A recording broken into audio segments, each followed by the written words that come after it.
সূরা ফুসসিলাত এই সূরার 34 নং আয়াতে কারিমায় আল্লাহ তাআলা অত্যন্ত গুরুত্বপূর্ণ বিষয় উল্লেখ করেছেন। আমার আপনার চরিত্র কেমন হওয়া উচিত, আমার আপনার আচরণ আদর্শ কেমন হওয়া উচিত, এ বিষয়ে অবশ্যই আল্লাহ তাআলা দিক নির্দেশনা দিয়েছেন। সুবহানাল্লাহ। ওয়ালা তাস্তাইল হাসানাতু ওয়ালা সাইয়াতু দুফা বিল্লাতি হিয়া আহসান। অর্থাৎ আল্লাহ তাআলা বলছেন ভালো এবং মন্দ সমান হতে পারে না।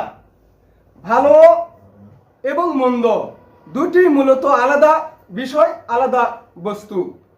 এই ভালোর সাথে কখনো মন্দ মিশতে পারে না, ভালোর সমপরিমাণ মন্দ হতে পারে না, যা আল্লাহ তাআলা বলছেন। আল্লাহ তাআলা আরো বলছেন মন্দ প্রতিহত করো উৎকৃষ্ট দ্বারা। অর্থাৎ আমার আপনার সামনে কেউ যদি মন্দ আচরণ করে, আমাকে আপনাকে কোনোভাবে কষ্ট দেয়, ওই অবস্থায় আমাকে আপনাকে ধৈর্য ধারণ করতে হবে এবং তার সাথে তার ওই মন্দ আচরণের উত্তম পন্থায় প্রতিকারের চেষ্টা করতে হবে, সংশোধনের চেষ্টা করতে হবে।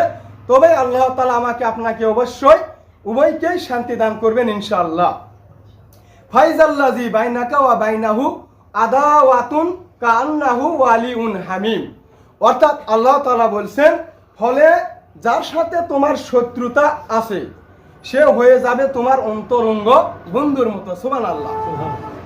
যার সঙ্গে শত্রুতা রয়েছে, যে আমার আপনার জানি শত্রু হতে পারে, অনেক সময় আমার আপনার জীবন নাশের আশঙ্কা রয়েছে, যে শত্রুর কারণে আমাদের চিহ্নিত যে শত্রু, এই শত্রুদের সঙ্গে অবশ্যই উত্তম আচরণ করতে হবে, ভালো ব্যবহার করতে হবে, সুন্দর কথা বলতে হবে, তাকে সুন্দরভাবে বোঝানোর চেষ্টা করতে হবে।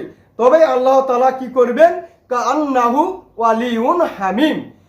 যার সাথে তোমার শত্রুতা রয়েছে, তুমি সুন্দর আচরণ করার কারণে, তাকে সুন্দরভাবে বোঝানোর কারণে হয়ে যাবে সে তোমার অন্তরঙ্গ বন্ধুর মতো। সুবহানাল্লাহ।